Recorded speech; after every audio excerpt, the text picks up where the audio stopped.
Gloire à Dieu. Gloire à Dieu. Il est un fleuve.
Excellent Père de grâce, Dieu en qui il n'y a aucune ombre de variation, nous te remercions cet après-midi, ce soir du moins, non seulement pour ta présence avec nous et en nous, merci pour ta parole de grâce et ta parole de vie.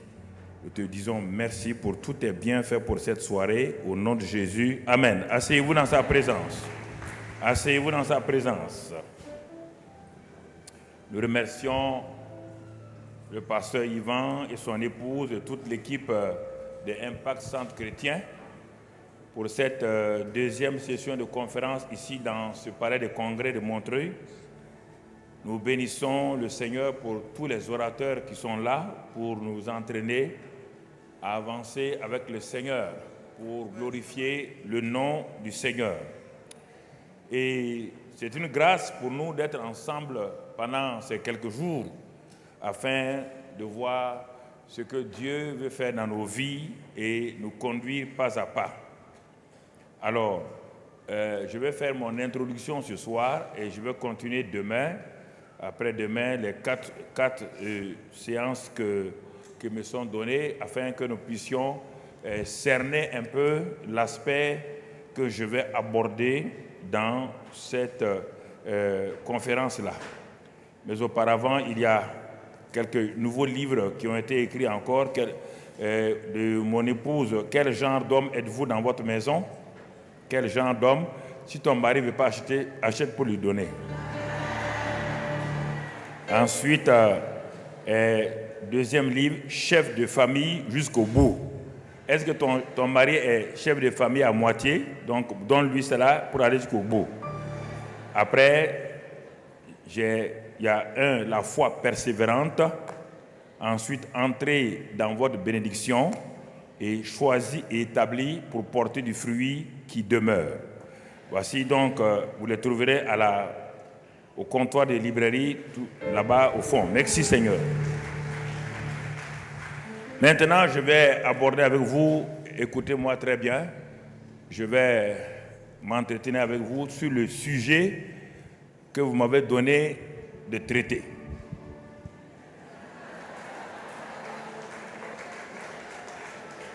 Je vais être dans le sujet en plein.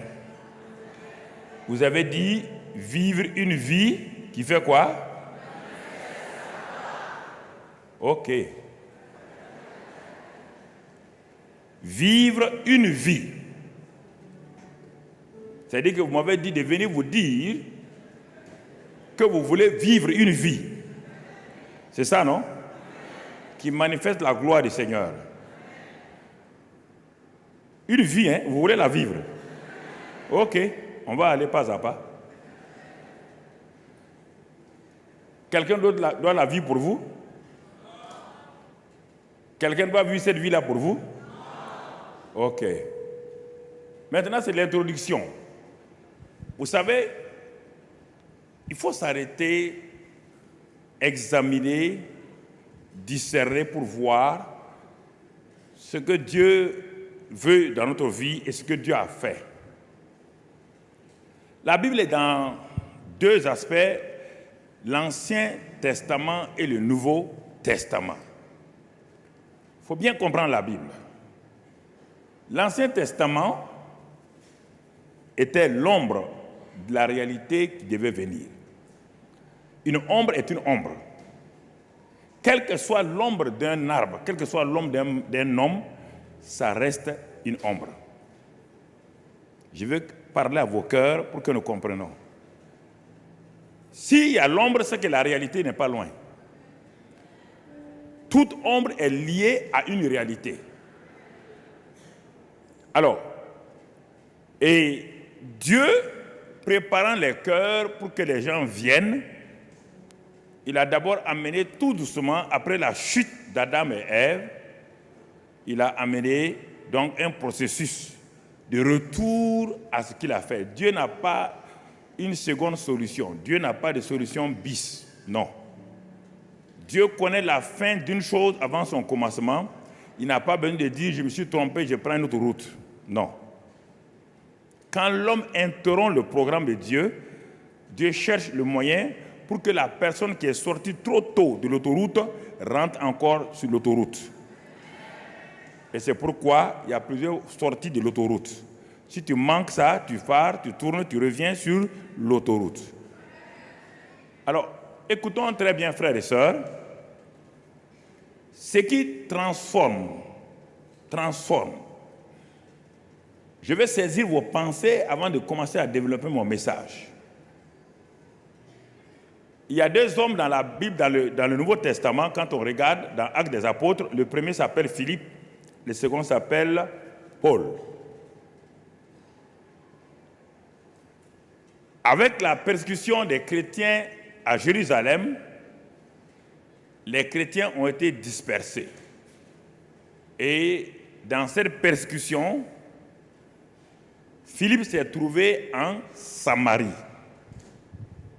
Il s'est trouvé en Samarie accidentellement. Et Philippe étant rempli du Saint-Esprit et revêtu de cette puissance-là, puis dans Acte 6, on le nomme parmi les 6 diacres, Philippe n'a pas hésité, il n'a pas eu besoin de se préparer. Il sait bien que l'onction de Dieu est sur sa vie. Et qu'est-ce qu'il a fait? La Bible dit qu'il prêcha Christ. Il n'a pas prêché n'importe quoi. Il a prêché qui? Christ. Et quand on prêche Christ, qui se manifeste? Vous voulez que le Saint-Esprit manifeste la gloire de Dieu? Donc, il y a des voies et des moyens, il y a des chemins qu'il faut emprunter. Il a prêché Christ, que Christ est mort, il a pris nos péchés, il est vivant. Et c'est ça qui s'est passé. La ville de Samarie était remplie de joie. Mais il n'y a pas eu de transformation de vie. Puisque même le grand sorcier, le grand magicien Simon, qui a vu la puissance se manifestant à travers Philippe, a été touché à tel point qu'il a ramassé tous ses fétiches pour venir donner à Philippe qu'on brûle. Mais si vous regardez attentivement le texte, il faut faire attention. Quand vous lisez la Bible, laissez que le Saint-Esprit vous parle. Le monsieur est venu faire un échange de puissance. Ah oui, je suis allé, le plus grand sorcier de la ville. Oui, attends, qu'est-ce qu'il veut? Il veut te le montrer. Le monsieur était convaincu, parce qu'on l'appelait dans la ville de Samarie la grande puissance de Dieu, la grande puissance de Dieu. Et brusquement, il se trouve en minorité. Il se trouve à l'infinitif devant une seconde puissance. Et qu'est-ce qu'il a fait? Il a ramassé tous ses bagages, il est venu donner à Philippe. Et quand on a dit que Pierre et Jean viennent dans la ville pour que ceux qui sont nés de nouveau reçoivent le Saint-Esprit et qu'ils puissent opérer comme lui, Philippe, Simon dit, ok, donnez-moi en tout cas cette puissance-là, afin que moi aussi, quand je vais prier, je puisse voir les mêmes effets. Et Pierre, qui vient, cet homme-là, on dit qu'il est converti. Pierre lui parle sévèrement. Il dit homme pervers. Donc, quand vous dites que le sorcier là s'est converti, il s'est converti pourquoi? Parce qu'il veut quoi? Une plus grande? Une plus grande? La plupart d'entre vous, vous voulez une plus grande puissance.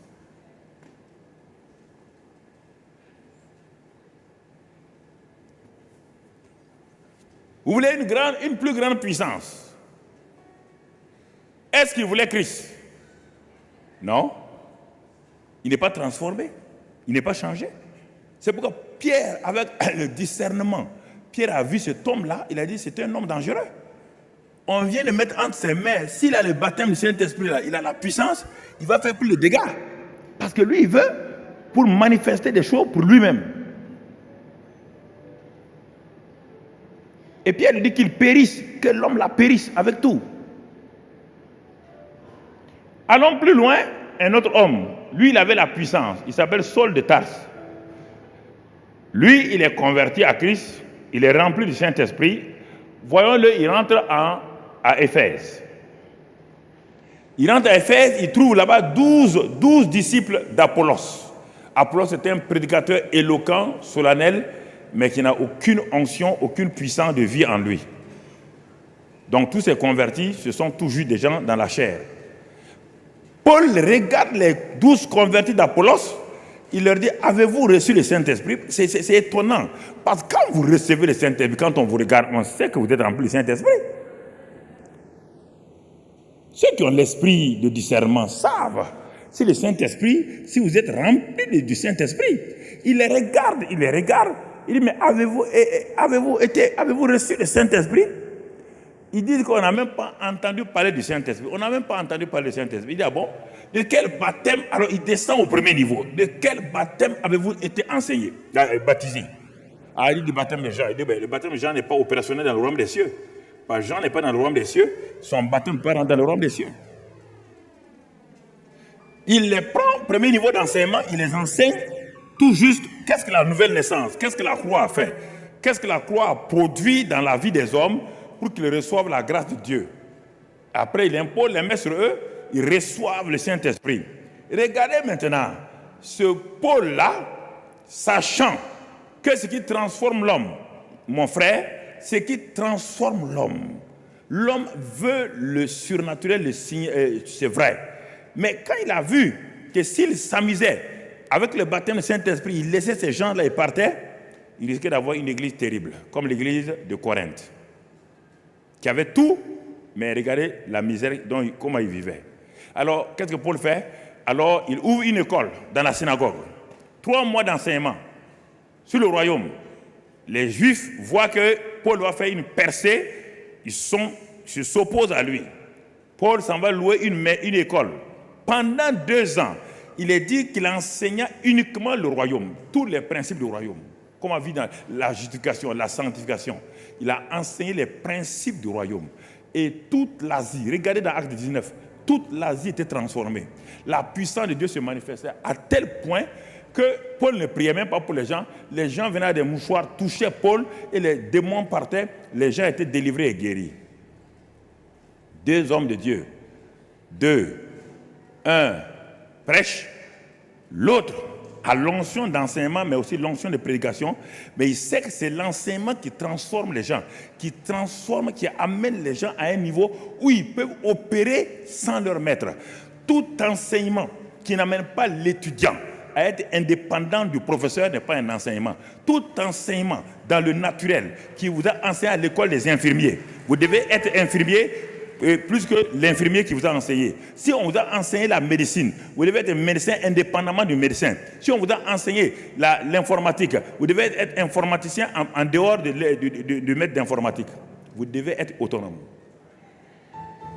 C'est ça qui transforme l'Église, c'est ça qui change l'Église, c'est ça qui permet à l'Église d'aller de l'avant. Alors, bien-aimés frères et sœurs, ayant saisi votre pensée, je vais maintenant commencer mon message. Je veux que vous compreniez des choses, parce que le monde chrétien aujourd'hui a des problèmes. Le monde chrétien, quand je regarde les chrétiens, quand je les vois, il y a une dichotomie. Dans l'église, ils chantent, ils sautent. À la maison, ils sont des minables, des médiocres. Alors, comment quelqu'un peut avoir deux vies comme ça? Comment quelqu'un peut avoir deux vies comme ça? Comment? Hein? Saint à l'église, diable à la maison.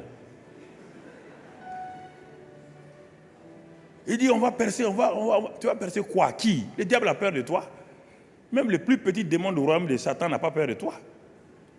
Il te laisse danser, quand il t'arrive à la maison, tu te fouettes. Non, je veux vous parler, moi je suis un papa, je vous parle clairement. Hein. Je ne veux pas vous tourner autour du pot, je ne veux pas vous regarder, je n'ai pas peur de vos yeux, vous ne me faites pas peur. Donc,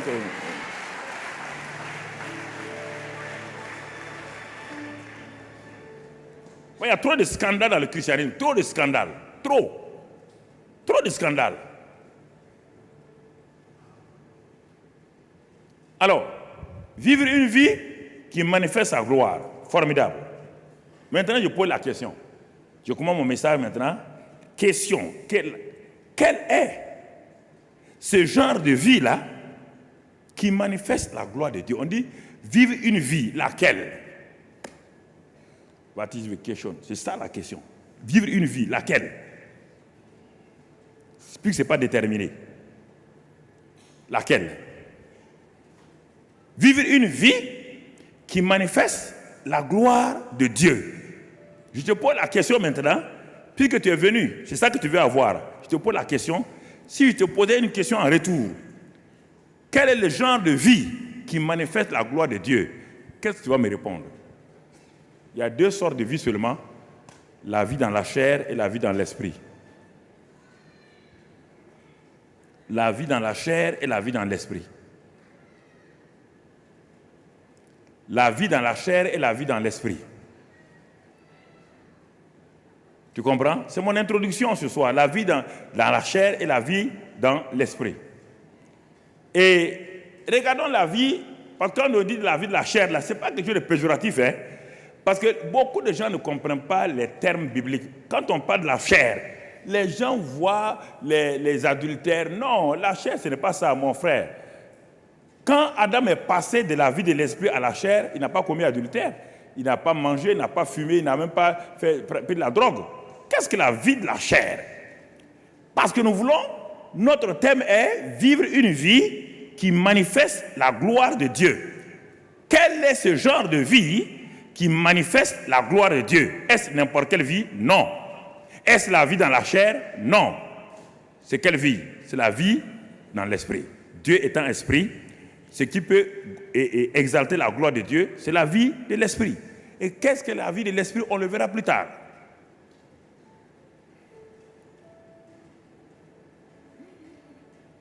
La chair dans la Bible, c'est le Nouveau Testament, en particulier Paul, qui nous révèle la chair. La chair, mon frère, elle fonctionne sur la base des 5 sens du corps et aussi, en même temps, de façon corrélative avec les sens de notre âme. C'est ça la combinaison qui fait la chair. Puisque quand l'homme est tombé, l'homme vivait dans la chair, il ne vit plus dans l'esprit. Son âme dirigeait son corps. Ses émotions, ses sentiments dirigeaient son corps. Et tu comprends? La vie de la chair, mon frère, elle est liée à l'arbre de la connaissance du bien et du mal. Et c'est ça qui fait, parfois, on dit la connaissance du bien et du mal. On n'a pas de la connaissance du bien ou du mal. Ça veut dire que cet arbre-là, qui manifeste, que la chair manifeste, cet arbre-là, il y a de très bonnes choses et en même temps, on dit, conjonction de coordination. On n'a pas dit l'arbre de la connaissance du bien ou du mal. Chaque fois que tu es sur l'arbre de la connaissance où il y a le bien, attends-toi, l'autre face, c'est le mal.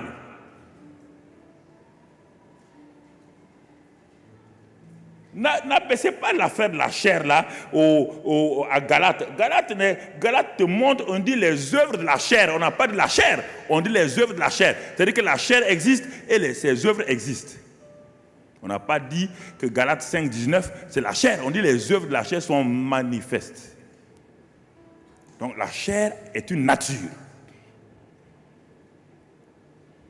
La chair est une nature. Elle est liée à l'arbre de la connaissance du bien et du mal. Elle produit des bonnes choses.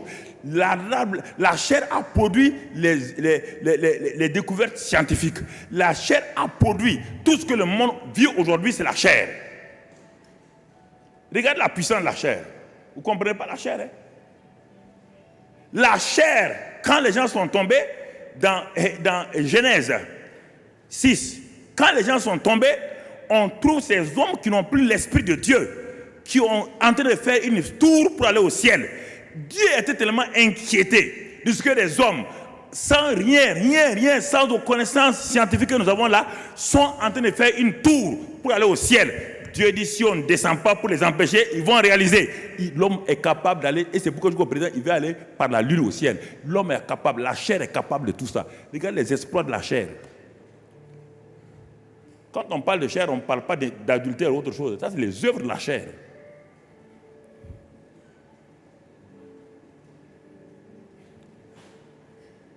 La vie de la chair, dans la chair, elle est puissante. La vie de la chair, c'est ça qui a fait que les gens ont inventé l'avion. C'est ça qui a fait que les gens ont inventé les ordinateurs. C'est la vie de la chair comme ça. Elle n'est pas négative, mais elle produit le bon et le mal. C'est pourquoi tous les médicaments inventés sont bons et mal. C'est-à-dire que les antibiotiques sont bons et en même temps vous détruisez le système immunitaire. Chaque chose que l'homme fait, il y a bon et mal. La chair fait bon et mal, bon et mal, bon et mal. Et ça ne peut pas manifester la gloire de Dieu.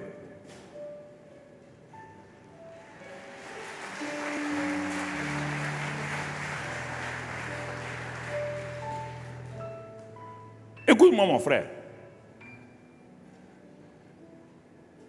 Vivre une vie qui manifeste sa gloire. Je dois m'asseoir, ouvrir ma Bible et poser la question au Saint-Esprit. Quel est ce genre de vie? C'est ça que nous sommes à la recherche, nous sommes des chercheurs. Un chercheur est différent d'un ouvrier qui ramasse des cailloux. Le chercheur s'assoit, il examine, il regarde, il voit ce qu'il y a et il cherche maintenant et il a des moyens pour aller à la recherche de ce qu'il cherche. Quelle vie? Quelle est la vie?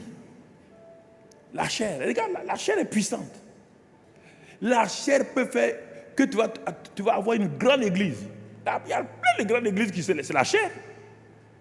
Parce que l'homme est capable, l'homme là, il est charismatique du point de vue et relation. Il a un langage, il a un verbe, il a tout. Mais regarde, Hitler a tiré toute l'Allemagne, tout le pays. Regarde la chair. Le monde le suivait.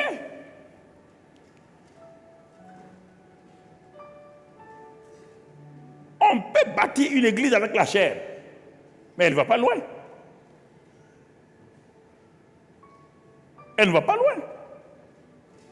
On peut faire beaucoup de choses avec la chair. La chair, ce n'est pas les œuvres de la chair. On parle de la chair, on ne parle pas des œuvres de la chair. C'est quoi quand on parle de l'esprit? L'esprit est une chose, le fruit de l'esprit est une autre chose. Le fruit de l'esprit est issu de l'esprit. Les œuvres de la chair sont issues de la chair.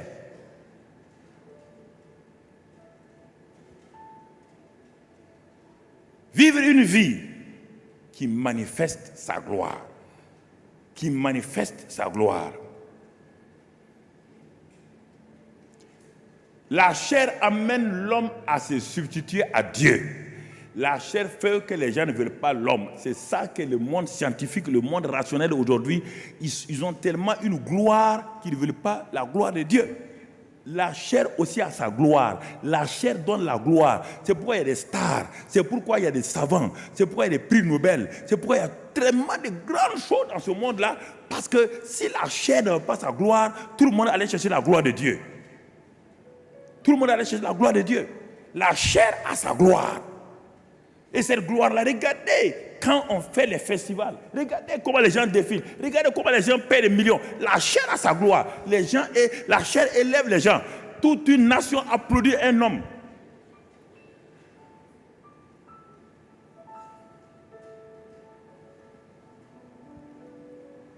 Toute une nation applaudit un homme dans la chair.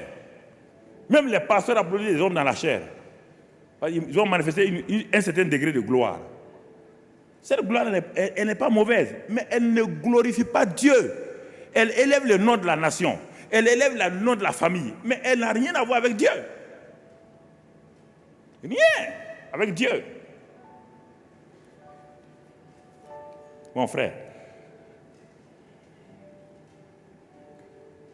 quand l'homme est tombé, nous le savons, la Bible dit qu'il a été privé de la gloire de Dieu. Tu le connais bien, Romains 3, 23. L'homme a été privé. Ce qui faisait la gloire de Dieu qui était dans l'homme là, dès que le péché est revenu, cette gloire est partie. Aucun homme dans la chair ne pouvait manifester. Tant la gloire de Dieu, tu peux manifester la gloire. Sans la gloire, c'est la gloire qui manifeste la gloire. C'est l'esprit qui manifeste l'esprit. Ce qui est esprit est esprit. Ce qui est chair est chair. Il ne faut pas mélanger. La chair ne peut pas manifester la gloire. Jamais. Jésus l'a dit à Nicodème. Il dit c'est deux vies différentes. La vie de la chair et la vie de l'esprit. Les deux vies sont parallèles, ne se rencontrent jamais. C'est ça, deux éléments parallèles. Ils ne se rencontrent jamais. Ils vont ensemble, mais jamais se rencontrent. On ne peut pas mettre un pont entre le naturel et le spirituel. Si c'est ce que je veux voir dans le royaume des cieux. Alors mon frère, ma soeur, ça c'est important que tu comprennes. Chaque fois, et Dieu, pour ramener cette gloire-là, on vous l'a déjà enseigné, le pasteur Yvan vous l'a enseigné et de tout. Pour ramener cette gloire-là, Dieu a commencé tout doucement avec des hommes, avec Abraham, ensuite avec Isaac, Jacob, etc. Et avec Moïse, et alors pour les amener donc à Canaan. Avant d'arriver à Canaan, Dieu dit à Moïse de lui faire un tabernacle. Et dans ce tabernacle-là, de mettre une arche en bois de gopher couvert d'or. Et sur le couvercle de l'arche, il va faire 2 chérubins. Dieu dit, sur le propitiatoire qu'on appelle ma gloire, c'est là-bas que je vais te rencontrer. C'est là-bas que je vais te parler, tu vas me parler. Il y a un lieu où je vais te parler. Et la gloire de Dieu était sur le tabernacle, l'arche. L'arche était le symbole de Christ qui devait venir. Mais écoutez maintenant, quand les gens, au fur et à mesure, ont été séparés de cette présence de Dieu, l'arche est devenue une simple caisse pour Israël. Et le nombre rare de gens au temps du jeune Samuel, il a dit la parole était rare, les dons, la parole était rare, les visions étaient rares, parce que l'arche de la présence, l'arche de la gloire de Dieu avait été tellement dépouillée, humiliée, rendue inutile qu'elle s'était posée dans le temple, au vu au su de tout le monde. Mais quand cette arche a été prise par les Philistins, le papa Élie, sans eux, ce n'est pas le prophète, le souverain sans eux, dès qu'il a appris que l'arche a été prise, il est tombé raide mort. Sa belle-fille, qui devait accoucher, était en train de mourir. Elle a prononcé un mot, Ikabot. Il dit à Israël, la gloire de Dieu était dans l'arche. C'est-à-dire le poids de Dieu, tout ce que Dieu avait comme poids au milieu de nous, était dans cette caisse-là. L'honneur, la renommée, la réputation de Dieu, tout ce qui est gloire dans l'Ancien Testament, Kabod, était là. Si cette caisse-là n'est plus au milieu de nous, c'est-à-dire que la gloire de Dieu s'en est allée en même temps.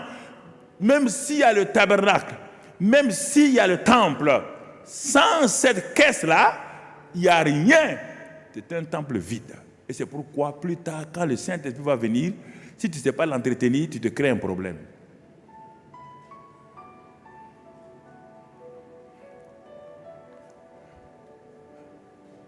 Vous avez entendu les 3 mots, le kabot hébreu, le doxa grec et la shekinah, la manifestation de la gloire. Les deux, kabot et doxa, montrent, ça c'est statique, ça montre la réputation, la gloire, l'honneur, le poids. La shekinah, c'est la dynamique, c'est ce qui est manifesté. Ce qui est manifesté. Écoutez, frères et sœurs. Et ce qui est manifesté, si tu ne prends garde, c'est un problème. Les fils d'Aaron ont été installés. Le lendemain seulement, ils ont été tous les deux brûlés. Ils ont été tous les deux brûlés. Vivre une vie qui manifeste sa gloire. Je suis en train de chercher, je suis en train de vous amener pas à pas dans cette vie-là. Puisque nous avons vu la vie de la chair ne manifeste pas la gloire de Dieu. Alors, puisqu'il y a 2 sortes de vie seulement, la vie de la chair et la vie de l'esprit. Allons voir maintenant la vie de l'esprit. Dans la vie de l'esprit, mon frère, c'est ce que Dieu avait donné à Adam et Ève. Et je le dis encore, dans la Nouvelle Jérusalem, c'est cette même vie qui sera là. Dans la Nouvelle Jérusalem, il n'y aura plus de Bible, il n'y aura plus de prédicateurs. Il n'y aura plus d'église, mon frère. Dans le jardin d'Éden, tu n'as pas vu ça. Ce que Dieu a commencé, l'alpha et l'oméga, c'est comme ça toujours. Nous sommes dans la phase intermédiaire, simplement. Alors, comment tu vas vivre? Comment tu vas vivre? Comment tu vas vivre? Si dès maintenant, tu ne découvres pas ces réalités-là, comment tu vas vivre, mon frère? La Bible dit dans 1 Corinthiens 6, 1 Corinthiens 3 et 1 Corinthiens 6, que maintenant nous sommes devenus, par notre nouvelle naissance, nous sommes devenus le temple de Dieu. Le temple de Dieu. Qui habite en nous? Dieu. Il habite où? Dans notre esprit. Pas dans mon ventre, ni dans mon âme, dans mon esprit. Parce que Dieu étant esprit, le seul endroit où Dieu peut vivre, c'est mon esprit. Et en vivant dans mon esprit, il est dit que celui qui s'attache au Seigneur, celui qui croit, est avec le Saint-Esprit un seul esprit. Et c'est de mon esprit maintenant, la vie chrétienne va de l'intérieur vers l'extérieur. La vie humaine va de l'extérieur vers l'intérieur. Frères et sœurs, la vie chrétienne, ce n'est pas les activités. Ça, c'est l'activité de l'Église. La vie chrétienne vient de l'intérieur, va vers l'extérieur. C'est pourquoi les fleuves d'eau vive coulent de nos seins. C'est pourquoi le puits est intérieur. Le fleuve est intérieur. Mais la gloire de Dieu, ce n'est ni le puits, ni le fleuve. Ça, c'est à part. La gloire de Dieu, c'est la pluie. La pluie ne dépend pas de toi. Elle ne vient pas de toi. C'est Dieu qui fait descendre. Les 3 dimensions, le puits, le fleuve et la pluie. Tu ne contrôles pas la pluie? Alors, la vie de l'esprit, qu'est-ce que c'est, frères et sœurs?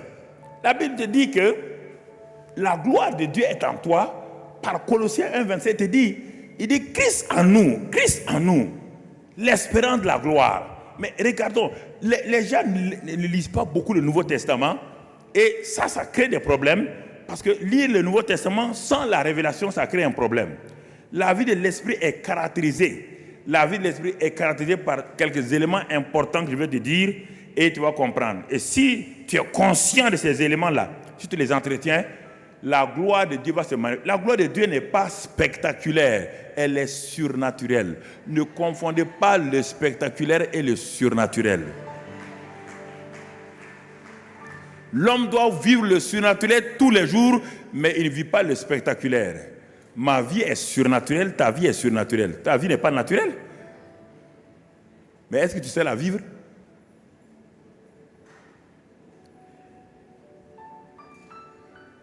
Qu'est-ce qui caractérise donc la vie de l'esprit? La vie de l'esprit est caractérisée par quoi?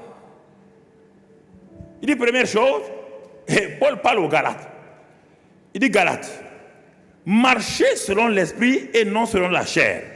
Donc, premier élément de la vie de l'esprit, c'est marcher selon l'esprit. Vivre selon l'esprit et marcher selon l'esprit. Conduit par le Saint-Esprit. C'est le premier élément qui va t'amener au fur et à mesure. Quand tu vas faire la conjugaison, tu vas voir la gloire de Dieu se manifester dans ta vie personnelle, dans ta famille, dans ton ministère. Écoute-moi très bien. La vie de l'esprit, c'est cette vie surnaturelle qui est venue en toi par le Saint-Esprit. Et ce Saint-Esprit te donne de marcher dans l'esprit. C'est-à-dire que conduit par le Saint-Esprit. Puisque tu es dans le royaume des cieux. Le royaume des cieux est un royaume invisible aux yeux des hommes. Ce n'est pas un royaume naturel, c'est un royaume spirituel. Et tu dois vivre dans ce royaume-là par l'esprit. Ton esprit et le Saint-Esprit sont devenus un. 1 Corinthiens 6, 17. Deuxième chose, deuxième caractéristique de la vie de l'esprit. C'est là on le trouve dans Ephésiens 5, 2. Il dit marcher dans l'amour. Deuxième élément caractéristique de la vie de l'esprit, c'est l'amour. Quand on marche selon l'esprit, on doit marcher dans l'amour. Parce que dire que tu manifestes la gloire de Dieu sans amour, c'est faux. Ça sonne faux, c'est de l'airain. C'est de l'airain. Je t'en parle, je sais, je suis en contact avec la plupart des grands hommes de Dieu, les anciens. Toi, tu ne connais même pas les anciens. Moi, je les connais. Je connais aussi la nouvelle génération. Je suis au milieu des deux, mon ami. J'ai entendu... non, écoutez, j'ai vu beaucoup de livres écrits sur la gloire, j'ai vu en vue. Mais quand on est assis face à face comme ça entre nous, il est mon ami, il faut dire la vérité. Où est la gloire? Tu écris. Où est la gloire? Où est la gloire là? C'est quelle gloire tu parles? Laquelle? Il y a longtemps, je suis allé en Belgique. Quelqu'un m'a invité en Belgique, celui qui a invité Benny Hinn à l'époque. Il y a longtemps, il a invité Benny Hinn en Belgique. Il m'a invité, c'est parti. Bon. Avant que je commence à prêcher, il y a quelqu'un qui est venu des États-Unis. Il y a un prédicateur américain qui est venu. Il me dit, Mamadou, tu sais maintenant, le gars qui vient d'arriver des États-Unis, là, il dit, c'est maintenant on prêche la gloire. Il dit, ça veut dire quoi? Il dit, non, ce n'est plus l'onction simplement. C'est l'onction, de l'onction, on va dans la gloire. Il dit, mais est-ce qu'il t'a expliqué comment on parle de l'onction à la gloire? Il dit, non, mais c'est ça. Il dit, mais tu veux que je fasse quoi? Que je change mon message? Moi, changer mon message parce que quelqu'un est venu là-bas. Il n'a qu'à donner son message, on va voir. Il a donné. Quand il a fini, il dit, mais où est la gloire là?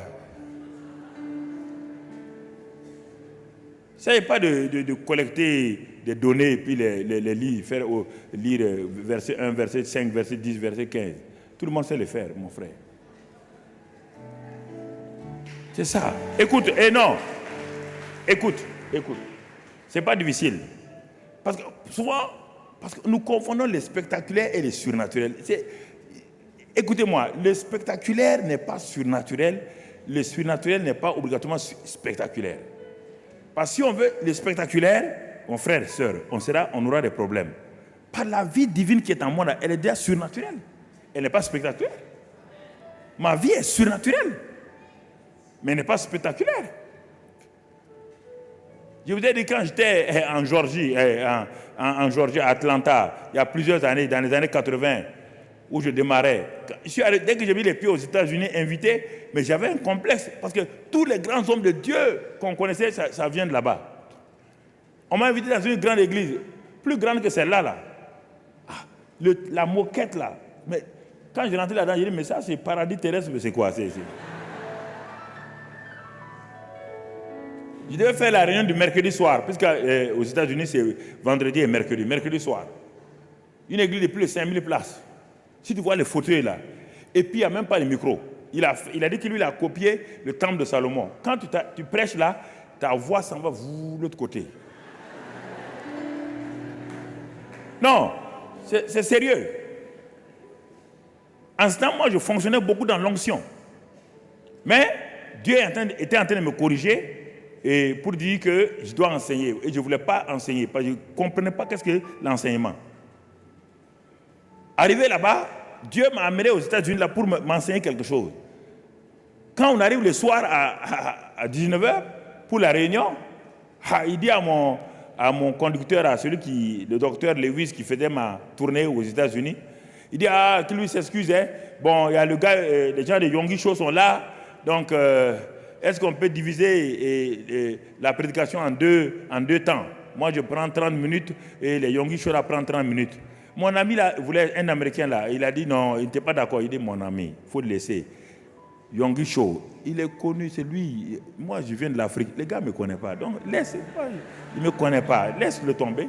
Comme il regarde par la chair, laisse-le tomber. Il n'a pas de discernement. Il ne regarde pas la chair. J'ai dit, ils n'ont pas commencé. Donc, si c'est ça, moi, je les donne la première place. Ils ont pris. Ils ont prêché Acte 1:8. Vous recevrez une puissance. Power. Oh, praise the Lord.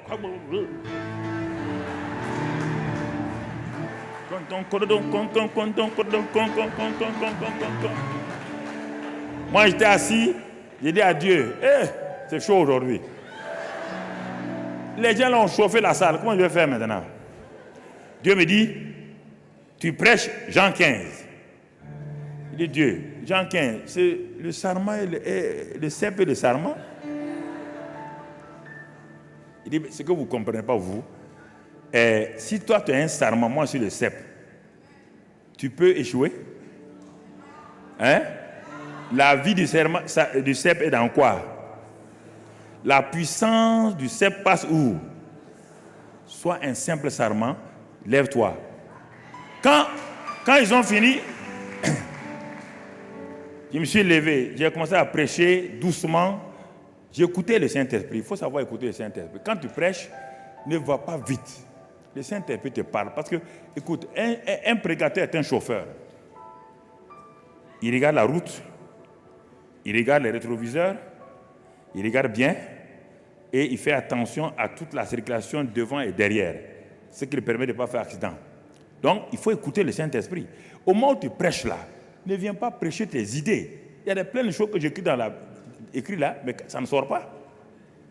Quand je me tiens devant vous, Dieu me dit, lui, il connaît ce peuple-là plus que moi. Toi, tu ne le connais pas. Donc, voilà ce que tu dis. Et je sors, il me parle, au moment où il parle, je sors au fur et à mesure. Mon message, ce n'est pas ma tête. Mon message n'est pas dans ma tête. Ce que j'ai fait, 15 minutes. Ils m'ont donné 30 minutes, 15 minutes. Saint-Esprit dit, prie maintenant. Il dit, mais je dois dire quoi?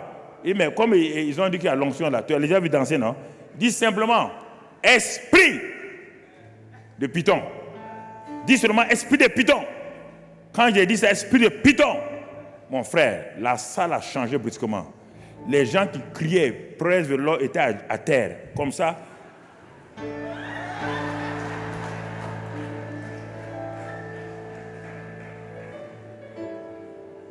Mais toute sa salle était bouleversée. Tout, sa moquette là. Pip.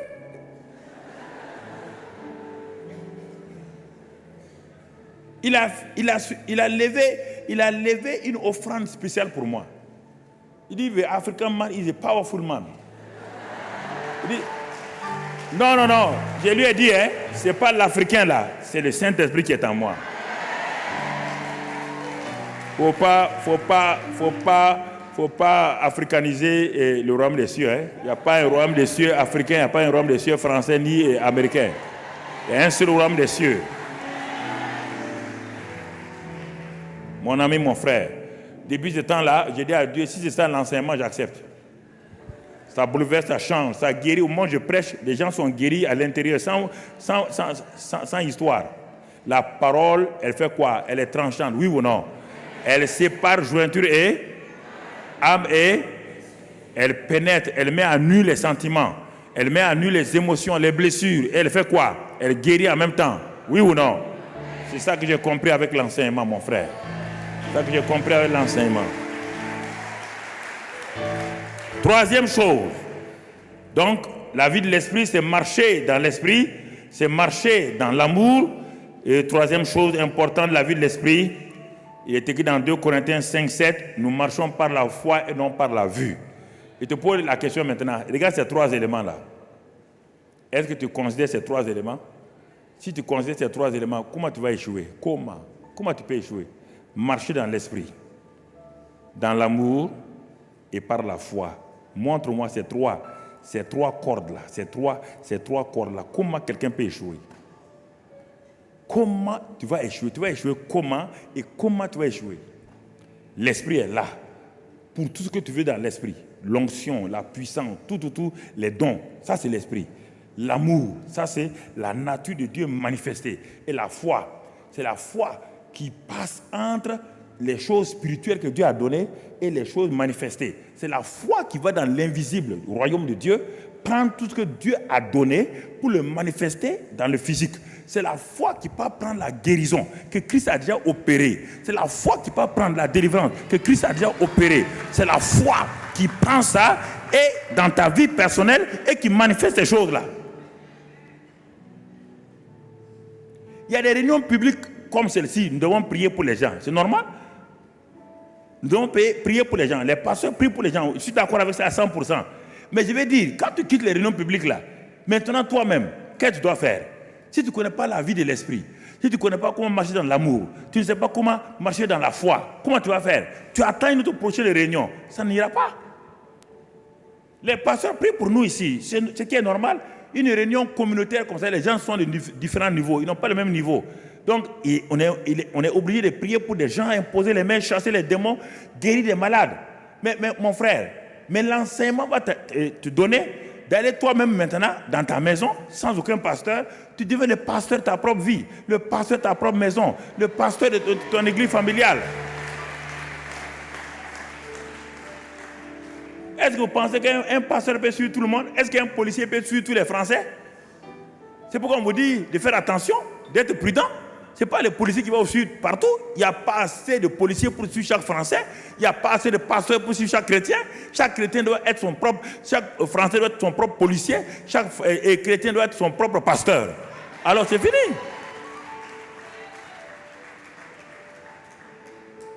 Vous ne pouvez pas vivre aux dépens de quelqu'un tout le temps. Vous ne pouvez pas vivre tout le temps dépendant de quelqu'un qu'on doit prier pour vous tout le temps. On doit faire. C'est pas vrai. Tu as vu Jésus faire ça, tu as vu Paul faire ça, tu as vu Pierre faire ça. Qui tu as vu faire ça? Qui?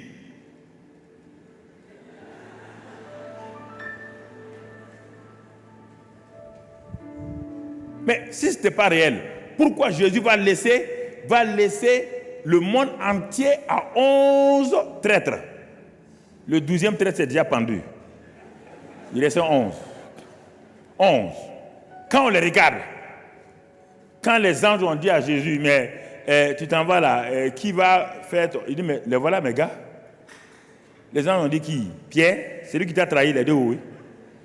Ah, Jésus dit, mais ne vous en faites pas, attendez seulement. Ils ont dit qui encore? On dit, comment ça s'appelle? L'incrédule notoire là. Thomas. Il dit, mais c'est un incrédule notoire. Et Matthieu, il va retourner, c'était un ancien escroc, un inspecteur des impôts escroc. Mais c'est il n'y a personne qui est bon. Le seul qui a pu résister, ces gens. C'est le seul qui est resté à côté de maman Marie et jusqu'à la fin. Il est le seul. Et tu vas confier, il dit oui.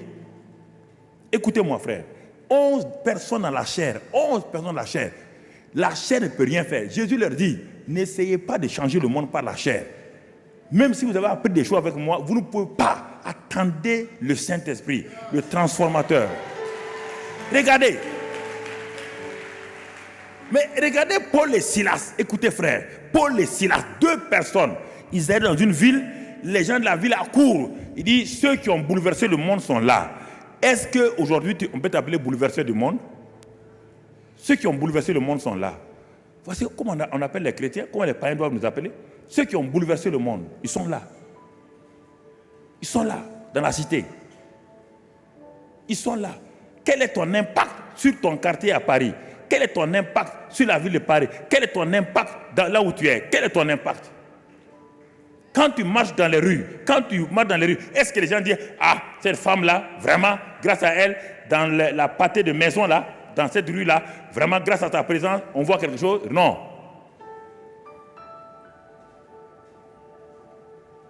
Tu ne laisses pas la place au Saint-Esprit pour travailler.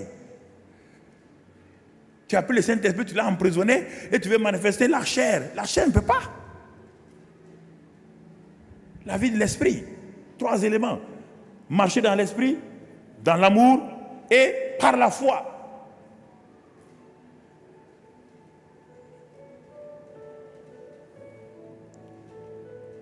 Si tu fais ça, tu vas commencer à voir la gloire. La gloire là n'est pas ailleurs, elle est en toi déjà. Christ en toi, l'espérance de la gloire. La vie chrétienne est une vie d'intérieur. Ce n'est pas une vie d'extérieur. Peut-être tu ne crois pas. La Bible dit dans Éphésiens 2, verset 3 d'abord. Éphésiens 2, verset 3. Qu'est-ce qu'il dit? Nous tous aussi, nous étions de leur nombre et nous vivions autrefois selon les convoitises de notre chair. Vous voyez bien? Accomplissant les volontés de la chair et de nos pensées. On accomplissait les volontés de la chair et de nos pensées.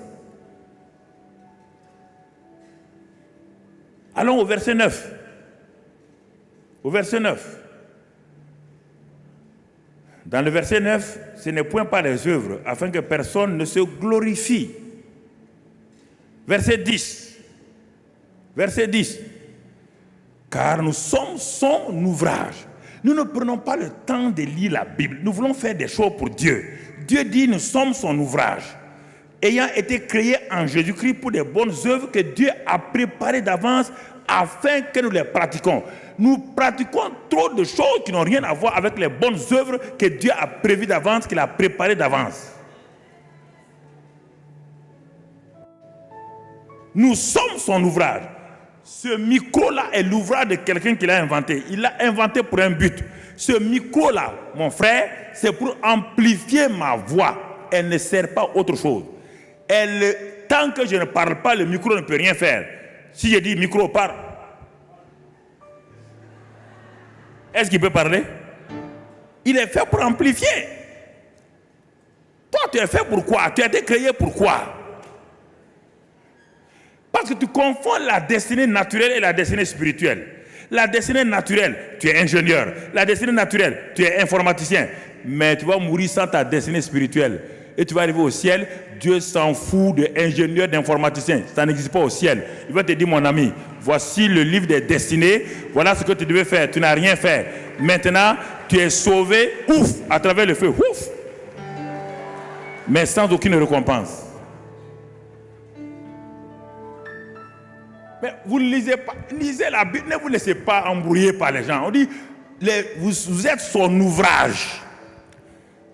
Ceux qui ont inventé la voiture Mercedes, ils l'ont inventé pour un but. Ceux qui ont inventé l'avion, ils l'ont inventé pour un but. L'avion n'est pas un bateau. L'avion ne rentre pas sous l'eau. Tu as été créé pour un but. Quel est ce but-là? Tu es son ouvrage, mais tu ne penses pas à ça. Tout le temps, tu es en train de prier, donne-moi ça, donne-moi ça, donne-moi. Il y a quoi? Il n'a qu'à te donner pour faire quoi? Tu veux qu'il te donne ça, il n'a qu'à te donner pour faire quoi? Ne t'en fais pas, je ne suis pas contre les choses. Vendredi ou samedi, je vais te montrer comment Dieu manifeste la prospérité, mais de façon surnaturelle, sans problème.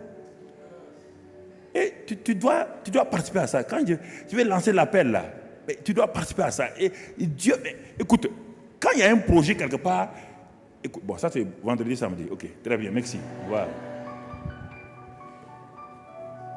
Écoute mon frère, écoute. Éphésiens 1:3 te dit que Dieu nous a déjà bénis de toutes les bénédictions spirituelles dans les lieux célestes en Christ. Dans les lieux célestes, on n'a pas de au ciel. Si tu es au ciel aujourd'hui, tu es mort. Les lieux célestes, d'abord comment dans ton esprit. Les lieux célestes, comment depuis la terre jusque là-haut. C'est une conjonction de deux puissances. L'Esprit Saint et ton esprit. Et la conjonction là se trouve où? En toi. Dieu t'a déjà béni de toutes sortes de bénédictions dans les lieux célestes en Christ. Christ est en toi. Christ c'est qui? Regarde le secret. Christ c'est qui? Christ n'est pas Jésus. Christ, c'est, il est dit que Dieu la révélation de Dieu, c'est Christ. Le mystère de Dieu, c'est Christ. En qui se trouvent tous les trésors de la sagesse, de la connaissance. Toute la plénitude de la divinité était corporellement dans ce Christ-là. Et ce Christ-là est entièrement en toi. Tu as tout pleinement en Christ. Ce Christ-là, c'est qui? Écoutez, je vais parler. Ce Christ-là, c'est qui? Tu mènes ta vie chrétienne là sur la base de quoi? Dieu a mis tout ce qu'il voulait. Dieu a mis tout ce qu'il veut en Christ. Christ est en toi. Tu veux chercher les bénédictions là où? Tu vas les sortir d'où? C'est dans ton esprit. Tu les cherches où? Où est-ce que Dieu va? Est-ce que si tu demandes la guérison, est-ce que la guérison vient du ciel? Non. Et quand tu demandes la prospérité, elle vient du ciel? Non. Il n'y a pas de prospérité au ciel, mon ami. C'est dans les lieux célestes. Il n'y a pas de maladie au ciel, ni de guérison au ciel. C'est dans les lieux célestes. Où? En toi. C'est pourquoi Dieu dit qu'il nous a sauvés par la grâce, moyen de la foi. La grâce est la source du salut. Quel salut? Sozo. Sozo. Qui veut dire quoi? Salut de l'âme. Qui veut dire quoi? Guérison. Qui veut dire quoi? Délivrance. Qui veut dire quoi? Prospérité. Qui veut dire quoi? Élévation. Qui veut dire quoi? Victoire. Qui veut dire quoi? C'est ça le sozo. Dieu nous a sozo par la grâce. Le sozo est là. Tous les éléments du sozo sont là. En où? En nous. Maintenant Dieu te dit, maintenant le même Dieu te donne quoi? La foi. Pour que ton sozo soit manifesté et rendu visible aux yeux des gens. Ton sozo qui est en toi là. Mais écoutez frères et sœurs, vous voulez me contredire. Dieu est le naturel et le spirituel. Pourquoi l'Afrique a eu des problèmes pendant des années? L'Afrique est le continent dont le sous-sol est riche. Les Africains, tous les Africains sont riches. Ils sont riches de quoi? Du pétrole, de l'or, du diamant, de l'uranium, du manganèse, tout. Mais ils étaient les plus pauvres manifestés. Sur le plan de manifestation, ils étaient les plus pauvres, alors qu'ils sont les plus riches. Il y a quelqu'un qui a amené la foi scientifique. Ce sont les machines qui sondent, qui sont allées sonder notre or, notre pétrole, enlever, nous laisser. On est assis sous les arbres en train de discuter.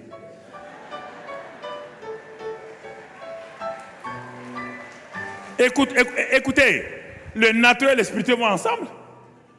Est-ce que Dieu a rendu l'Afrique pauvre? Hein? Alors, qu'est-ce qui manquait aux Africains? Ils étaient couchés sur l'or. Nos parents dormaient sur le pétrole. Ils dormaient sur l'or, le diamant, le manganèse, l'uranium. Ils dormaient sur ça et ils étaient pauvres. Il leur manquait quoi? La grâce a donné le sozo. Il leur manquait quoi? Le moyen de la foi. La foi. Et Dieu avait donné ça. Mais certains sont venus de loin, très loin. Ils n'ont pas de sozo chez eux. Ils n'ont pas de pétrole. Ils n'ont pas tout. Ils ont la foi. Ils sont venus faire quoi? Ils sont venus ouvrir notre sol, enlever. C'est ça que Dieu te dit. Dans ton esprit, Dieu a déjà tout déposé. Maintenant, il faut la foi pour enlever. Il faut la foi pour enlever. Il faut la foi pour enlever. Vous voulez dépendre tout le temps de quelqu'un pour qu'il enlève votre... S'il enlève votre sozo, il va vous donner des miettes.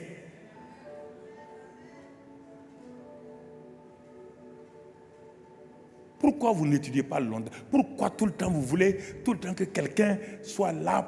Pourquoi? Pourquoi le Saint-Esprit est en vous? Est-ce que vous êtes un site touristique?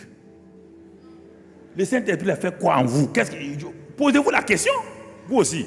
Soyez un peu, asseyez-vous et puis posez la question. Soyez un peu logique avec vous-même là. Pourquoi le Saint-Esprit qui était au ciel là, pourquoi Dieu m'a donné le Saint-Esprit, il est en moi? Qu'est-ce qu'il fait en moi? Vous ne vous posez pas la question. Vous le maltraitez, vous le vulgarisez, vous l'amenez n'importe où. Réfléchissez. Pendant 30 ans, Jésus ne t'est pas rempli du Saint-Esprit. Il ne pouvait rien faire. Il a décidé de faire sa destinée naturelle charpentier. Ça, c'est sa destinée naturelle. Charpentier. Le jour qu'il a rencontré le Saint-Esprit, le jour que le Saint-Esprit est venu, le ciel s'est ouvert sur lui. Le Saint-Esprit est venu. Il a laissé sa destinée naturelle. Il a commencé à opérer dans le surnaturel. Le surnaturel venait d'où? Quand Jésus a multiplié les pains, ça venait du ciel. Il a multiplié les pains, il venait du ciel. Dans sa main, là, il y avait déjà tout. Quand il a dit, il a levé les yeux vers le Père, Père, je te rends grâce. C'est là, devant ses mains, dans les mains de ses disciples, que le pain s'est multiplié. Pourquoi vous voulez autre chose? Pourquoi vous ne comprenez pas la Bible? Pourquoi vous ne voulez pas comprendre le Saint-Esprit? Pourquoi vous ne comprenez pas ces réalités-là? Moi, ça m'énerve ça. Pourquoi vous ne comprenez pas? Pourquoi? Quand Moïse tendait la main, Dieu est descendu. Moïse rentrait chez Pharaon. Pendant des années, Moïse rentre chez Pharaon. Il défie Pharaon. Les gens de Pharaon ont des épées. Les gens de Pharaon ont des flèches. Mais voici un homme qui vient avec un simple bâton, qui rentre parce qu'il est dans le surnaturel de Dieu. Il est revêtu de la gloire de Dieu. Il rentre chez Pharaon. Il menace Pharaon. Il défie Pharaon. Mais aucun garde ne sort son épée pour pourfendre Moïse. Ils ne peuvent pas. Ils ne pensent même pas à ça. Est-ce que pourquoi Moïse a été gardé? Personne ne l'a fléché. Personne ne l'a tué. Et toi, tu as peur des sorciers. Ah!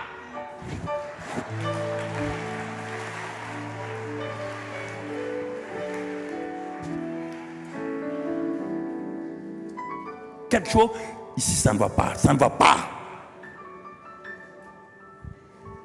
Ça ne va pas. Vivre une vie qui manifeste sa gloire.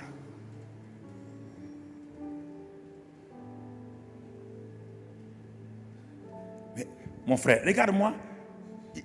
Il y a une assurance. Écoute, tu ne peux pas me troubler. Tu vas me troubler avec quoi? Problème? Tu vas me troubler avec quel problème? Quel problème? Il manque d'argent, tu vas me troubler, moi? Tu vas me troubler comment ça? J'ai une banque? Tu vas me troubler? Attends, tu vas me troubler avec quoi? Tu vas me troubler avec quoi? Tu as déjà entendu, j'ai téléphoné à quelqu'un de prier pour moi? Depuis que tu me connais, tu as déjà entendu, j'ai demandé à quelqu'un de prier pour moi? Tout est en moi déjà.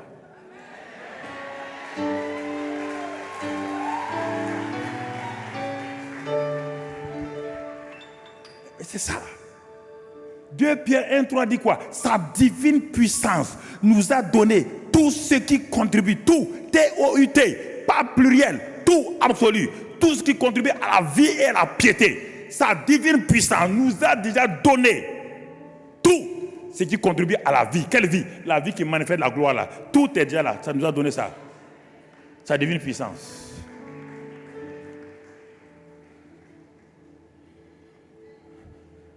Vous cherchez les choses où? Vous allez les avoir où? Montrez-moi le magasin de Dieu, je vais aller ouvrir ça pour vous donner. Vous cherchez quoi? Cherchez quoi?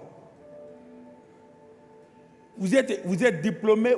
Quand j'étais un nouveau chrétien, quand j'étais diplômé en France, j'ai dit à Dieu avant de quitter la France, Toulouse, je m'en vais prendre mon poste de directeur. Les gens ont dit tu es fou. Il faut faire 1 an de stage avant même d'être confirmé. J'ai quitté la France le 3 août 1975. Le 5 août 1975, je suis arrivé, le ministre m'a nommé directeur. Écoute-moi là. Tu ne comprends pas comment se manifeste là. Si tu ne manifestes pas la gloire de Dieu, tu sais, il y a 2 manières de manifester la gloire de Dieu. Dans les campagnes d'évangélisation, on manifeste la gloire de Dieu. On vient d'arriver du Gabon, de Mwanda et du Cameroun. Viens voir ma femme. Non, on vient d'arriver de là-bas, puis on est venu ici. Va voir les cassettes. Comment on a manifesté la gloire de Dieu? Ça, c'est en public. Mais moi-même, je dois manifester la gloire de Dieu dans ma maison. Je n'ai pas besoin de dépendre de quelqu'un. Quand j'ai besoin d'argent, je ne m'assois pas pour dire comment il va avoir l'argent. Voici ma femme qui a arrêté. Je m'assois, je dis, argent là, tu m'entends? Moi, fils de Dieu, j'appelle mon argent.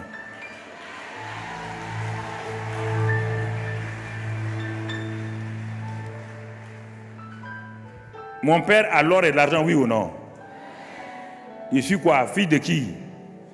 Du Dieu qui a quoi? Mon frère. Mais maintenant, qu'est-ce qui fait que les gens ne savent pas qu'ils ont déjà tout? Nous avons tout pleinement en Christ. Colossiens 2,10. Nous avons tout pleinement en Christ. Et ce Christ-là, toute la plénitude de la divinité est en lui corporellement. Et ce Christ-là, tous les trésors de la sagesse des saints sont en lui. Ce Christ-là, tout est en lui. Et ce Christ est en moi. Donc j'ai tout. Mais qu'est-ce qui fait que les gens n'arrivent pas à manifester la gloire?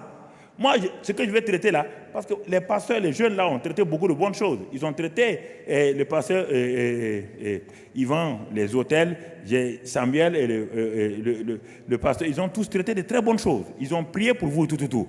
Moi, je veux parler de la gloire dans votre vie personnelle. C'est de ça. Dans votre vie personnelle. Dans votre vie personnelle et autour de vous, dans votre famille et tout. C'est de ça que je vais parler. Le ministère se complète formidablement. Ne vous inquiétez pas. Je suis en train de te donner comment préparer ton plat à la maison, manger toi-même.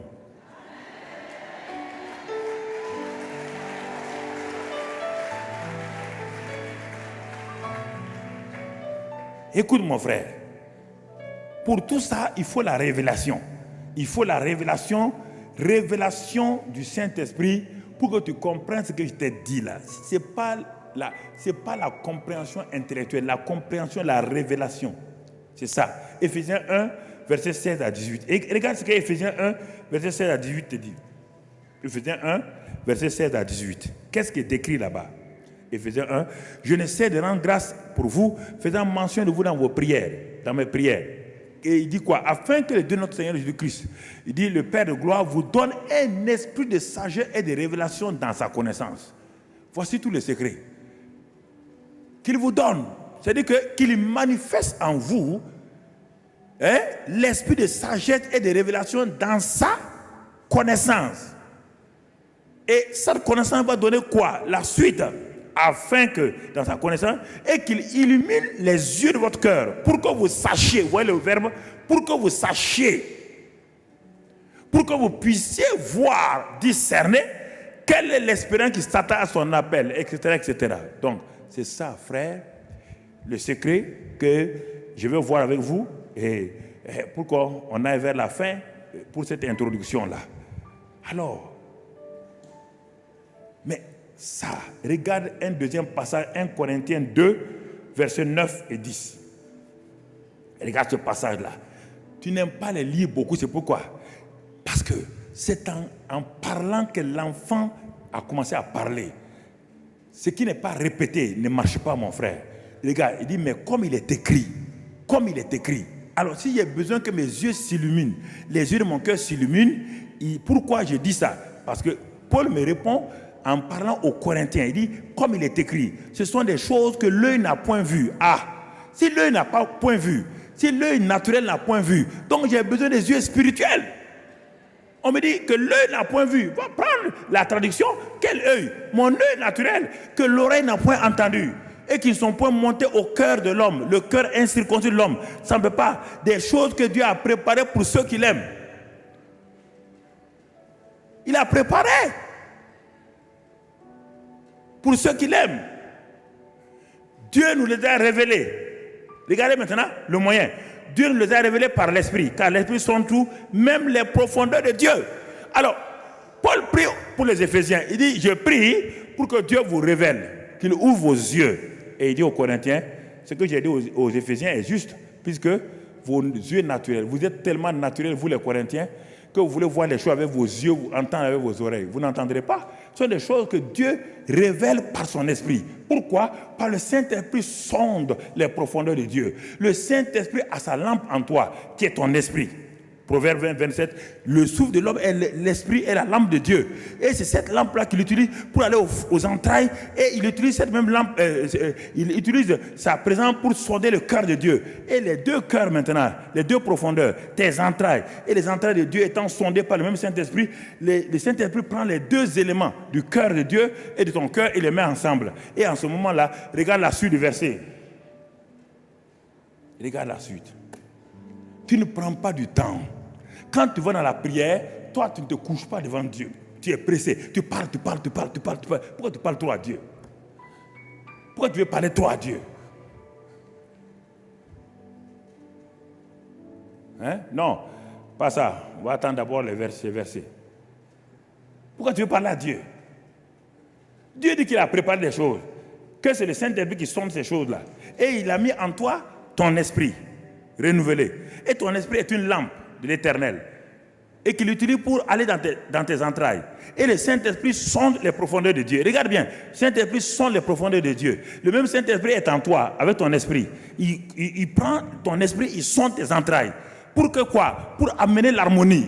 L'harmonie dans ta vie. Toi, tu ne prends pas ce temps-là. Quand tu vas devant Dieu, Dieu, tu vois, alléluia, je suis persécuté. Seigneur, viens, aide-moi. Alléluia, Seigneur, fais ceci, fais cela. Est-ce qu'il est ton garçon de course? Dieu est ton garçon de course? Dieu est ton garçon de course?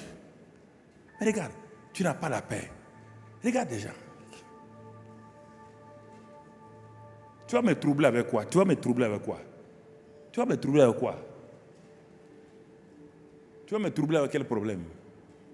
Quel problème tu vas utiliser pour me troubler? Tu vas me troubler avec quoi? Mon problème ne vient pas de l'extérieur, mon problème vient de l'intérieur. Tant que je suis en connexion avec le Saint-Esprit, mon esprit et le Saint-Esprit sont en connexion, je n'ai pas peur. Mais je tremble lorsque j'oublie ça et que je regarde au dehors. Quand je regarde au dehors, je verrai des tempêtes. Quand je suis au dehors, je verrai toutes ces choses-là.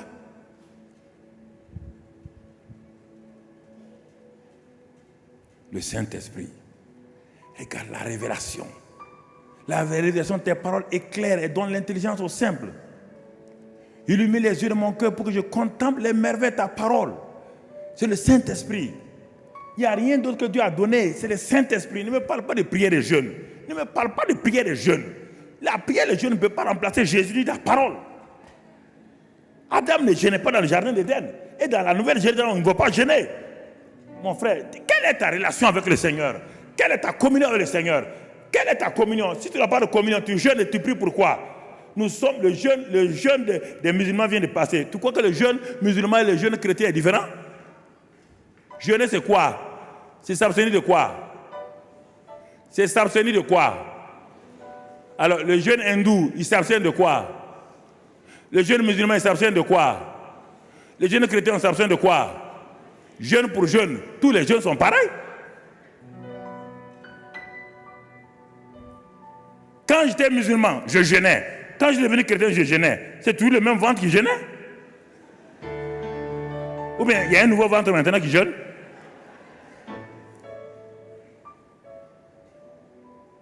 Mais on vous donne maintenant quelqu'un avec qui vous liez, quelqu'un avec qui être en connexion. Quand je jeûne, c'est pour moi, parce que ma vie, ça ne va pas. Le jeûne ne peut pas corrompre Dieu. Dieu a déjà agi avant que je ne jeûne. Dieu a agi il y a 2000 ans, avant que je ne sois même né. Vous croyez pas, vous me regardez bâtard comme ça. Parce que vous ne croyez pas à cette vérité que vous souffrez. Ton jeûne, tu vas aller jeûner pour faire quoi? Au moment où tu jeûnes là, Jésus t'a déjà guéri. Il nous a déjà guéri par ses. Il nous a délivré la puissance des. Il nous a rendu capables tout. En qui? En Christ, il y a combien d'années? Le jeûne me prépare moi-même. Le jeûne me donne de savoir qu'il y a trop de choses qui m'empêchent d'aller avec Dieu. Mes désirs, ma gourmandise. Pourquoi, si tu veux jeûner, il faut faire tous les soirs de jeûne. Toi, tu ne jeûnes que pour la nourriture. Il faut jeûner aussi pour le sommeil. Mais pourquoi beaucoup de gens, rares de gens font le jeûne de sommeil? Pourquoi tu n'as pas de veillée? C'est ça aussi. Jeûne aussi pour les actes sexuels. Jeûne pour ça aussi. Il y a toutes sortes de jeûnes là. Il n'y a pas que jeûne seulement manger. Quel est ton jeûne? Toi, quand on dit de prier, même à la nuit de prier seulement 10 minutes, tu dors. Il faut faire jeûne de veille. Toi, tu n'as pas besoin de jeûner pour la nourriture. Toi, tu as besoin de jeûner pour le sommeil. Il y a plusieurs sortes de jeûnes. Il ne faut pas mélanger, frère. Le jeûne est important. Mais quel jeûne tu as besoin? Quel jeûne?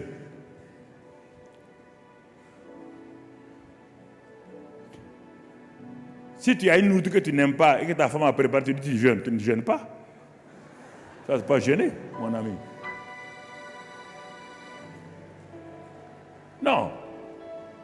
Il faut bien lire la Bible. Faut pas, écoutez, le christianisme n'est pas une religion. Moi, vous n'avez pas eu d'ancienne religion. Moi, j'ai eu ancienne religion. J'ai pratiqué les religions païennes. J'ai pratiqué l'islam. Je suis devenu chrétien. Je sais de quoi je parle. Quand vous parlez, vous ne savez pas que le christianisme peut devenir une religion?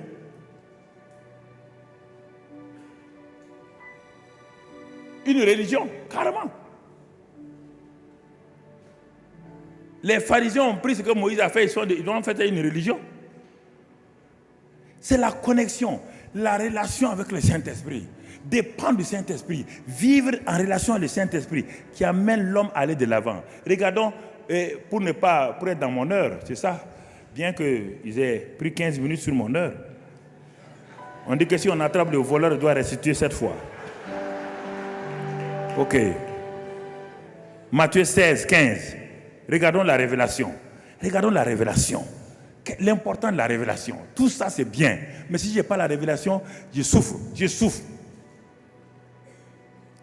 Alors, un jour, Jésus dit à ses disciples, et vous, il dit à ses disciples, vous, qui dites-vous que je suis? Regardez la question. Mais elle semble être une question saugrenue, une question vraiment bête. Des gens qui sont avec toi. Écoutez, frère, c'est ça le problème. Vous êtes avec Jésus il y a longtemps. La même question vous est posée aujourd'hui. Ce n'est pas le premier jour où Jésus a appelé ses disciples qu'il a posé cette question. Hein. Non. C'est après un certain temps, des mois et des mois, que Jésus s'arrête un jour. Écoutez-moi, il s'arrête maintenant. Ils ont dormi avec Jésus. Ils ont fait des choses avec Jésus. Ils ont fait des miracles avec Jésus. C'est dans Matthieu 16. Ce n'est pas dans Matthieu 3. Hein. Matthieu 16. Il va voir, Matthieu 10, il les avait déjà envoyés. Ils ont fait des miracles. Tout. Maintenant, malgré tout cela, il s'arrête. Il dit, les gens disent que je suis Jérémie. Bon, eux, c'est normal. Parce qu'ils ne sont pas dans mon rayon. Ils ne sont pas avec moi. Mais vous qui êtes avec moi, là, vous qui m'appelez Seigneur, c'est ça, je m'adresse à toi ce soir. Vous m'appelez Seigneur, là. Vous m'appelez Jésus. Vous criez tout le temps, tout ça, là. Il dit, qui dites-vous que je suis? Mais comment? Mais tu dis que... Mais, tu t'appelles déjà Seigneur. Non, il dit, mais qui dites-vous que je suis? Qui dites-vous? Silence. Quand on a dit, qu'est-ce que les gens pensent de moi? Les réponses sont sorties de partout. Jérémie, chacun a parlé. Mais quand on tourne la balle contre eux-mêmes, on dit maintenant, qui dites-vous? Vous. Silence. Parce que c'est facile de dire ce que les gens pensent. Quelle est ton opinion réelle sur Jésus? Voici ta question. Si je pose la question ce soir-là, qui est Jésus pour toi? Tu vas répéter ce que le pasteur a dit, on ne te demande pas ça. Tu vas répéter ce que la Bible a dit, on ne parle pas de ça. On dit, qui, vous là, qui dites-vous que je suis? Je suis devant vous là. Qui dites-vous que je suis? Qui dites-vous?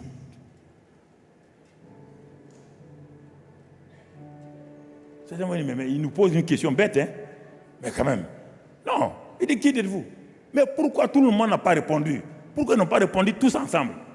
Quand il s'agissait de l'opinion des autres, ils ont répondu rapidement. Quand il s'agissait de leur opinion, de leur révélation, ils n'ont pas dit, parce qu'ils étaient là troublés. Il dit, ah, au juste, c'est vrai, hein? On suit le gars là, qui il est même? Mais, non, mais je vais vous dire une chose. Dans Matthieu 8 et dans Matthieu et Marc 4, quand il a dit à la tempête de se calmer, quand il a calmé la tempête et la mer, qu'est-ce qu'ils ont dit?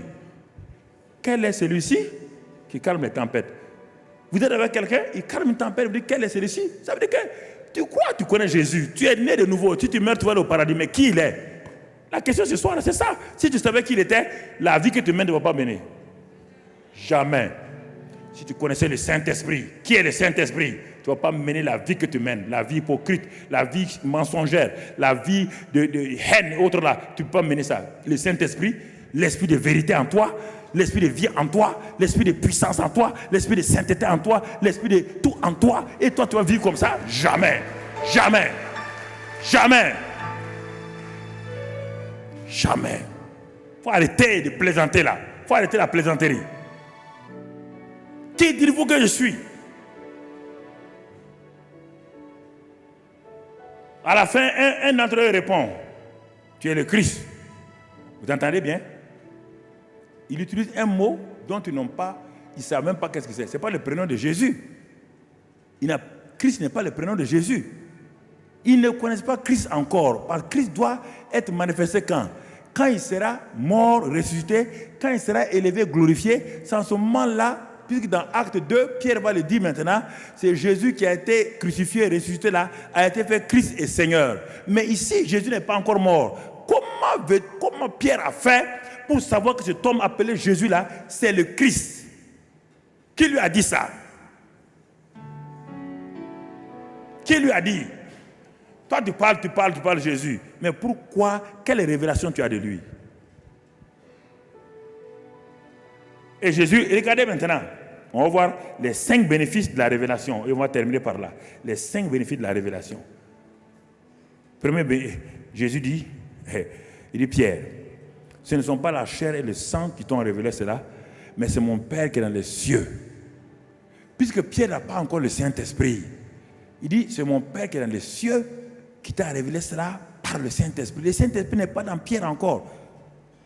Le Saint-Esprit n'est pas dans Pierre. Mais premier bénéfice maintenant, premier bénéfice quand il y a la révélation. Premier bénéfice c'est pour toi. Il y a 5 bénéfices qui sont pour toi. C'est ça qui va te permettre de manifester. S'il n'y a pas ces 5 choses-là, je n'ai pas dit c'est pas exhaustif. S'il n'y a pas ces 5 choses, plus les 3 dont j'ai parlé, marcher dans l'esprit, dans l'amour et par la foi, et ces 5 choses-là, c'est difficile que tu puisses manifester la gloire de Dieu pour toi-même. Tu vas aller aux réunions, les pasteurs vont venir manifester la gloire de Dieu, mais toi-même tu t'en vas les mains vides. Première chose, il dit, premier bénéfice de la révélation, il dit, Simon, tu es heureux. La révélation nous donne la paix, l'assurance, la joie. Il dit, tu es heureux. Lis, tu es heureux, Simon. Le gars n'a pas changé encore. Il est dans son ancienne nature. Il est dans son ancienne nature. Mais la révélation déjà, Jésus dit, tu es heureux. Toute révélation qui ne te donne pas la joie, qui ne te donne pas d'être heureux, est quelque chose qui ne marche pas. Tu es heureux. Tu as l'assurance. Tu n'es plus troublé. Tu es heureux. Mon frère, tu es plein de paix, d'assurance. Premier bénéfice. Deuxième bénéfice, verset 18. Première partie du verset 18. Il dit, je te dis que tu es Pierre. Deuxième bénéfice de la révélation. Quand tu as la révélation donnée par le Saint-Esprit, Dieu dit, tu es heureux. Mais deuxième bénéfice, il dit, tu es Père, tu es Pierre. La révélation vous donne une nouvelle identité. Il n'a pas dit, tu es Simon. Non, la révélation vous fait passer de votre ancienne nature de Simon, Jonas, le roseau, à maintenant Pétros. Pétros, une petite pierre, mais regarde le troisième bénéfice. Cette petite pierre-là n'est pas autonome, elle n'est pas indépendante. Regarde la suite du verset 18. Verset 18, il dit, et que sur cette pierre-là, je bâtirai mon église. Il dit, tu es Pierre, Pétros, petite pierre. Mais maintenant, mon frère, tu es Pierre. Maintenant, il y a quoi? Sur cette... commence, le pasteur Yvan a bouffé mes minutes, mon ami. Il ne faut pas me montrer, pas bouffer toi aussi mes minutes. Bouffeur de minutes là. Il faut arrêter ça. Faire passer ça, on ne t'a pas dit qu'on doit acheter la cassette. Faire passer tout cela, mon ami. Ok, très bien. Tu es Pierre, Pétros. La révélation te donne, tu es heureux. Tu es Pierre, ton identité a changé. Mais ce n'est pas fini. Cette identité-là n'est pas autonome. Elle sera liée à quelqu'un qu'on te révèle. Et sur cette pierre, maintenant le deuxième mot n'est plus Pétros, mais Pétra. Sur ce rocher. Donc, Pierre, Jésus dit à Pierre, quand tu as la révélation, tu es heureux, ton identité est changée, et tu deviens Pétros, où? On te place où? Dans le grand rocher de Pétra. Donc, toi et Christ, vous devenez un. Regarde, ça c'est le troisième bénéfice de la révélation. Ce n'est pas fini. Quatrième bénéfice de la révélation. Puisqu'il veut me pousser, les gars veulent me pousser, me mettre au dehors. Ok. Quatrième révélation. Il dit, je bâtirai mon église sur quoi? Pas sur Pierre, pas l'homme Pierre. Il bâtit son église sur Pétra. Pétra, la révélation, la pierre de la révélation. Mais en baptisant son église sur Pétra, et Pétros, le petit Pierre est dans quoi? Pétra. Quand il bâtit son église, en même temps l'église est bâtie sur qui? Pétros et Pétra, qui sont devenus un, oui ou non? Donc tu es participant de l'église. On ne parle pas du bâtiment, on parle de la vie des gens. Tu es participant de cette vie-là. Toi et Christ, vous êtes devenus un. Il est le grand rocher et tu es le petit rocher, la pierre vivante. Pierre vivante dans ce rocher. Cinquième bénéfice, Quand il y a ça, mon frère, cinquième bénéfice, toujours 18. Tout 18, c'est la troisième 18. Maintenant, il dit, mon frère, et que les portes de séjour des morts ne prévaudront point contre elle. Regardez, quatrième bénéfice. Les portes de séjour des morts, ils ne peuvent pas prévaloir contre cette pierre. Mais dans cette pierre-là, il y a la petite pierre qui est là-dedans, oui ou non? Alors, si les portes de séjour des morts ne peuvent pas voler contre le rocher, et tu es dans le rocher, les portes de séjour des morts, ça veut dire quoi? La maladie, la malédiction, les sorciers ne peuvent pas contre toi. Ils peuvent contre toi? Bah, tu es caché où? Tu es caché où? En Christ le rocher. Si tu es exposé tout seul, ils vont prévaloir contre toi. Mais si tu es dans ce rocher-là, ils ne peuvent pas.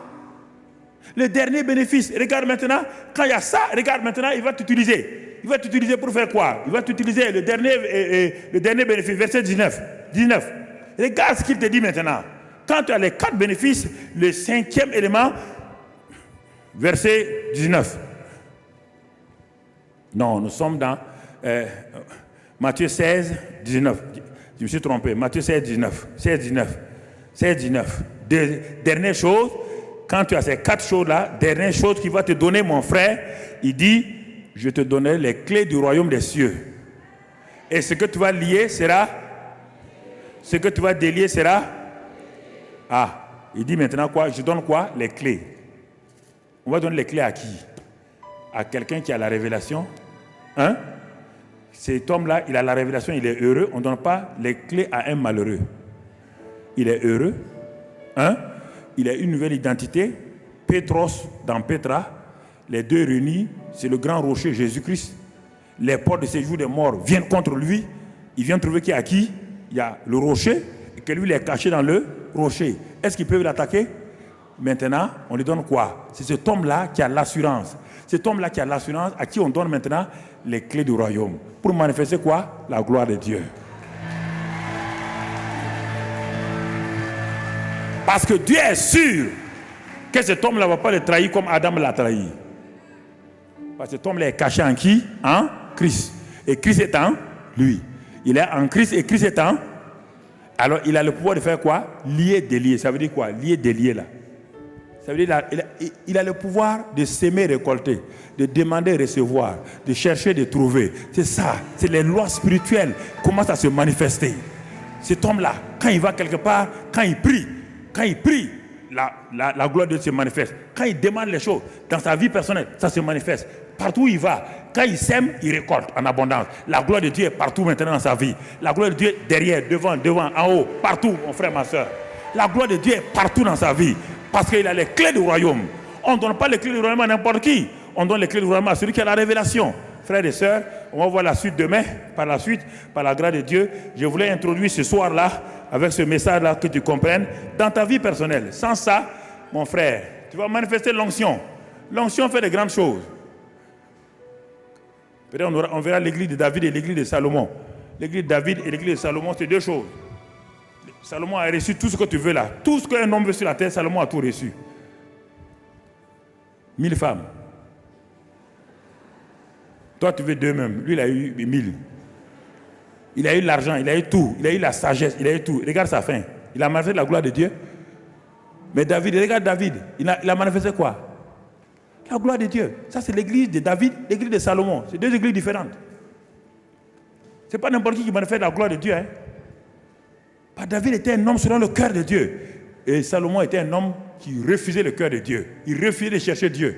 Cherchait la sagesse. Cherchait les grandes choses. Dieu lui a tout donné. Mais son cœur était attaché aux femmes étrangères.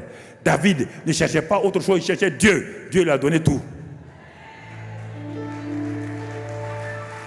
On termine là. Dieu m'a tout donné. Dieu m'a tout donné, car il est fidèle. Dieu m'a tout donné. Dieu m'a tout donné, car il est fidèle. Oh Dieu m'a Dieu m'a tout donné. Oh, Dieu m'a tout donné. Car il est fidèle. Dieu m'a tout donné. Dieu m'a tout donné. Car il est fidèle. M'a béni, oh Dieu m'a béni. Dieu m'a béni. Car il est fidèle. Guéri, oh Dieu m'a guéri. Oh Dieu m'a guéri. Car il est fidèle. Sanctifié, Dieu m'a sanctifié. Oh Dieu m'a sanctifié. Oh, car il est fidèle. Enrichi, oh Dieu m'a enrichi. Dieu m'a enrichi.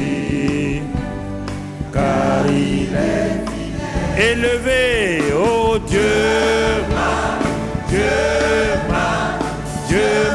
élevé. Dieu m'a élevé. Car il est fidèle.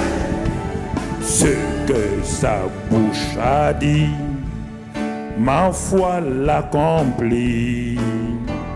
Ce que sa bouche a dit, ma foi l'accomplit. Oh, ce que sa bouche a dit, ma foi l'accomplit. Ce que sa bouche a dit, ma foi l'accomplit. Oh Dieu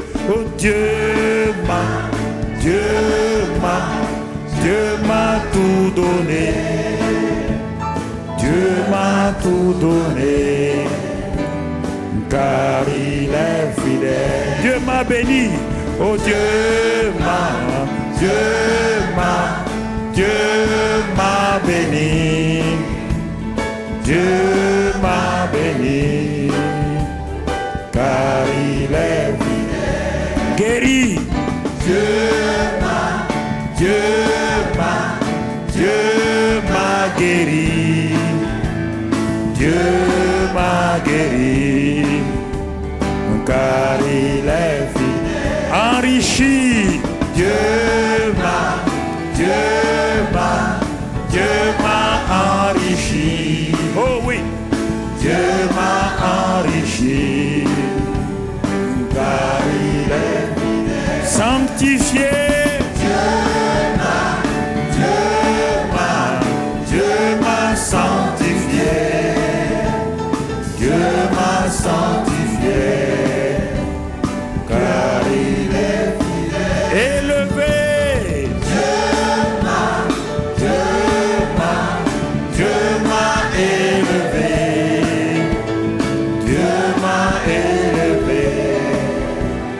Car il est fidèle. Ce que sa bouche a dit, ce que sa bouche a dit, ma foi l'accomplit. Ce que sa bouche a dit,